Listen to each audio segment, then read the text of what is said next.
So, today we're back at Pocono Raceway for Race Motive's VMAX Challenge event, which is essentially a road racing competition where some of the fastest cars in the Northeast send it down the back straightaway for a solid 1,760 feet. You get unlimited passes, there's plenty of runoff. You can pretty much race anybody you want. It's just a whole lot of fun. But we're not going to be competing for any trophies ourselves today, even though there is a SUV/truck class. Nope, instead, I'm going to be racing these two behemoths. This is the 2020 Mercedes-Benz G63 AMG, a staple in any Beverly Hills car collection. Over the years, it's become somewhat of a cult classic for flashy individuals and Russian mobsters. And that might be because it costs north of 170 grand or that it looks tough enough to eat a Humvee for breakfast. Either way, it's a lot of truck. And when I mean a lot, I mean it weighs almost 5,900 pounds. But to move that weight, it's also got a lot of punch. Powered by their 4-liter twin-turbo V8, it makes the same 577 brake horsepower as the AMG GTR, but a ridiculous 627 pound-feet of torque. Mercedes claims a 4.5 second 0 to 60 time, which is respectable. We've actually gotten it down faster than that, but that's a story for another time. And of course, even if you're not into going fast, you're living large in this plush interior.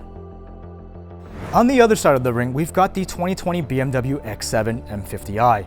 They technically don't have anything as ostentatious as the G-Wagon. The closest thing they've got is this X7. Well, maybe actually the Alpina XB7, but we aren't that lucky. It is a significantly bigger truck with a third row of seats, but the interior is also quite a nice place to be. However, you'll save about 50 grand with the X7. Powered by the same 4.4-liter twin-turbo V8 that's in my wife's X6 M50, it spits out 523 horsepower and 553 pounds of torque. So it sounds like it's at a disadvantage here, which it is, but it's also lighter by 200 pounds. And knowing BMW, that 523 horsepower may actually be closer to 550. Regardless, it also does a 4.5 second 0 to 60 time. But that's completely irrelevant because we're actually just going to be doing some 30, 40, or 50 rolls, and hopefully we have enough room back there to hit 120 or 130. So this is really about mid-range punch and top-end power. Let's do it.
So the results kind of surprised me a little bit because I didn't actually think the X7 would win. I mean, I always talk about how fast our X6 is, and I'm pretty sure that car would have mopped the floor with the G-Wagon in a drag race. But that car is also almost 500 pounds lighter than the X7. So I think the X7 won because I was driving it. Jokes aside, the M50 platform is seriously impressive. Now, having driven both the G63 and the BMW, I'd have to say that the X7 also handles significantly better on top of having a third row of seats. And parents who have more than 2 kids will definitely appreciate something like that. Speaking of the inside, I do love the Tartuffe interior on the BMW, but I will still have to give the win to the Mercedes for interior design because it's overall more luxurious and, feels more premium.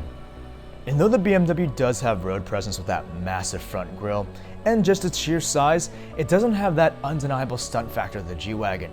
But at the end of the day, the G-Wagon's also an easy 50 grand more than the Beamer. Honestly, at that price point, and I might be alone on this one, But I personally would go with a Bentayga or maybe a depreciated DBX because every other person I know now has a G-Wagon. Plus, when I asked my mom, she was like, I can't see a difference between that G63 and that Wrangler over there. So you might as well be buying a Jeep product at this point. But let me know what you guys think. If you're in the market for a big fat luxury SUV, would you buy the new G63 AMG or save a whole boatload of money and just go with the X7 or maybe the XB7 or maybe something similar from Audi? Anyway, that's all I got for today. I'll catch you guys in the next one. Hey guys, if you like this video, help a brother out by giving it a thumbs up. If you have any questions or if I said something weird, let me know in the comments below. You can also support the channel by sharing our stuff or maybe shop in the merch store. And if this is your first time here, don't forget to check out some of my other stuff. I produce all sorts of cool cinematic car content, so if that's your jam, hit that subscribe button and ring that bell icon for new episodes every week. Thanks for watching.